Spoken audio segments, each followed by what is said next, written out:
పరమానందయ్య శిష్యుల కథలు. పరమానందయ్య శిష్యుల కథలకి స్వాగతం. గుర్రం పెట్టిన గుడ్డు అనే కథను గురించి తెలుసుకుందాం. ఒకనాడు లక్ష్మీదేవమ్మ గారు పూజ కోసం పూలు తెమ్మని శిష్యులని పంపారు. ఆశ్రమానికి కొంత దూరంలో ఒక చక్కని పూల తోట ఉంది. పూల కోసం శిష్యులంతా ఆ తోటకి వెళ్ళారు. ఎరుపు రంగు పూలు నావి, నేను కోస్తాను అన్నాడు ఒకడు. పసుపు రంగు నాది అన్నాడు మరొకడు. ఇలా తలా ఒక రంగు కోరేసుకున్నారు. 4-5 రంగుల పూలు తప్పితే మిగిలిన రంగులు ఆ తోటలో చెట్లు అన్నీ వెతికినా మిగిలిన వాళ్ళకి కనిపించనే లేదు. ఏం చేయాలో వాళ్ళకి అర్థం కాలేదు. ఎక్కడన్నా తమకి కావలసిన రంగుల పూలు దొరుకుతాయేమోనని ఆ తోటను వదిలి మరింత ముందుకు నడిచారు. కొంత దూరం పోయాక వారికి ఒక గుమ్మడికాయ తోట కనిపించింది. ఆ తోటకు అవతల ఉన్న పచ్చికలో కొన్ని గుర్రాలు మేస్తూ కనిపించాయి. మళ్ళీ వాళ్ళకి గుర్రాన్ని గురువుగారి కోసం కొని తేలేకపోయామన్న విషయం గుర్తుకొచ్చింది. ఆ గుర్రాల యజమాని గుమ్మడికాయ తోట ముందర కూర్చొని ఉన్నాడు. ఆ యజమాని దగ్గరకు పోయి, గుర్రం అమ్ముతావా అని అడిగారు. అమ్ముతాను అన్నాడు వాడు. ఎంత? 500 వరహాలు. అంతకుముందు 4 కాళ్ళు లేని గుర్రం స్వారీ చేయడానికి పనికిరాదని పరమానందయ్య గారు గురుపత్ని చెప్పిన విషయం గుర్తుకు తెచ్చుకొని, గుర్రానికి 4 కాళ్ళు ఉండాలి అన్నాడొక శిష్యుడు.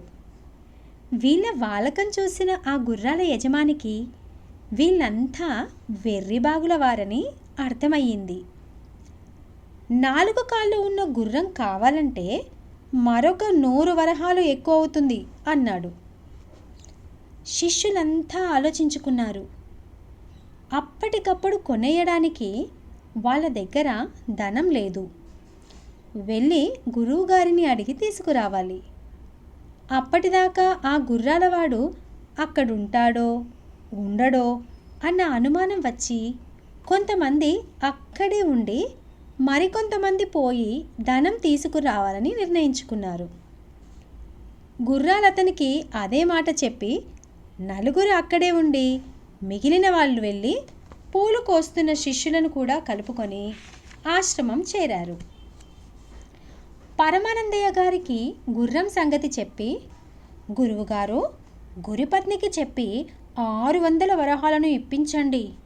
ఈసారి 4 కాళ్ళు ఉన్న గుర్రాన్ని తప్పకుండా తీసుకువస్తాం అన్నాడు ఒక శిష్యుడు. పరమానందయ్య గారు వాళ్ళకి నచ్చ చెప్పే ఉద్దేశంతో, అయ్యో, ఇప్పుడెందుకురా నాకు గుర్రం, పైగా నాకు స్వారీ చేయడం కూడా రాదు. మీరు తెచ్చేది ఏ పొగరుబోతు గుర్రమో అయి ఉంటే నన్ను ఎత్తి కింద పడేస్తుంది. ఆ దెబ్బతో నేను హరి అంటాను. మీ అమాయకత్వానికి తోడు గురుహత్యా దోషం కూడా మీకు అంటుకుంటుంది అంటూ చెప్పారు. శిష్యులు వింటేగా, వారి పట్టు వారిదే కదా. ఏది ఏమైనా గురువుగారు గుర్రం మీద బయలుదేరవలసిందే, వెనుక శిష్యగణం జేజేలు పలుకుతూ అనుసరించవలసిందే అన్నారు వాళ్ళు. ఈ గొడవంతా లక్ష్మీదేవమ్మ గారు వింటూనే ఉన్నారు. ఆమెకి కూడా పరమానందయ్య గారు గుర్రం మీద దర్జాగా పక్క గ్రామాలకి పోయి వస్తే ఎంతో గౌరవంగా ఉంటుందని మనసులో ఉంది.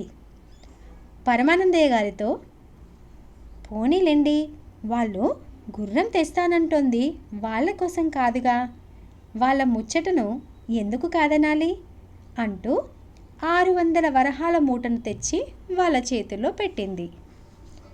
శిష్యుల మొహాలు ఆనందంతో వెలిగిపోయాయి. పదండిరా అంటూ కదిలారు. నాయనలారా, కొనే గుర్రమేదో స్వారీకి పనికొచ్చే గుర్రాన్ని కొని తెండి. పనికి మారిన గుర్రాన్ని తీసుకువచ్చి ధనాన్ని వృధా చేయకండి అంటూ పరమానందయ్య గారు వాళ్ళ సంతోషానికి తను కూడా సంతోషపడిపోతూ మృదువుగా చెప్పారు. ఒక తల అన్నాడొకడు. తలకు 2 కళ్ళు 2 చెవులు అన్నాడు మరొకడు. ఆ తలకే ముక్కు అన్నాడు మూడోవాడు. ఆ తలకే నోరు, ఆ తలకే మెడ, మెడ నుంచి పొట్ట, పొట్ట చివర తోక, పొట్టకు 4 కాళ్ళు. పనస చదివినట్లు 8 మంది వరుసగా చదివి చివర ఇవన్నీ ఉన్న గుర్రాన్ని తీసుకువస్తాం చాలా గురువుగారు అంటూ అన్నారు. స్వారీ చేయడానికి పనికి వచ్చే గుర్రానికి ఏం ఉండాలో శిష్యులకి ఆ మాత్రం తెలిసినందుకు పరమానందయ్య గారు లక్ష్మీదేవమ్మ గారు ఎంతో సంతోషిస్తూ, అవును నాయనా, సరిగ్గా అలాంటి గుర్రాన్ని తీసుకురండి అంటూ ఆనందంగా వారిని పంపారు. వరహాల మూటను పట్టుకొని శిష్యులంతా ఆదరా బాదరాగా గుర్రాలు మేస్తున్న చోటుకి వెళ్ళారు. మిగిలిన శిష్యులు అక్కడే గుర్రాలను చూస్తూనే కూర్చున్నారు. వరహాల మూటను గుర్రాల యజమానికిస్తూ, అబ్బి, తలకు 2 కళ్ళు, చెవులు, నోరు, మెడ, పొట్ట, తోక, 4 కాళ్ళు ఉన్న మంచి గుర్రాన్ని ఇవ్వు.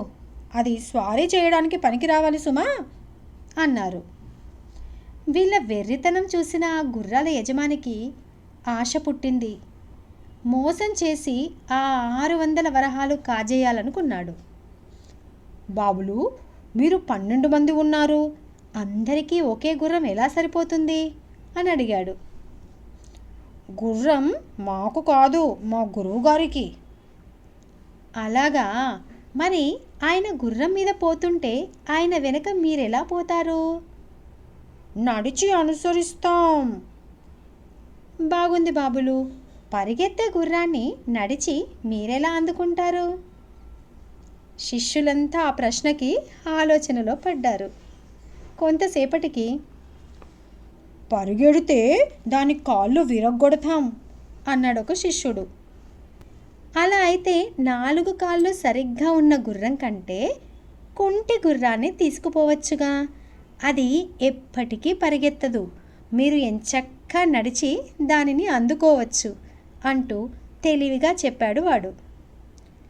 శిష్యులు మళ్ళీ ఆలోచనలో పడ్డారు. కుంటి గుర్రం అయితే సరిపోతుందన్నారు కొంతమంది. వద్దు, 4 కాళ్ళు సరిగ్గా ఉన్న గుర్రమే తీసుకుపోదాం, కాకపోతే గురువుగారి దగ్గర, గురుపత్ని దగ్గర మాట వస్తుంది అన్నారు మరికొందరు. వాళ్ళలో వాళ్ళు తర్జన భర్జనలో పడసాగారు. ఎంతకీ తెగట్లేదు.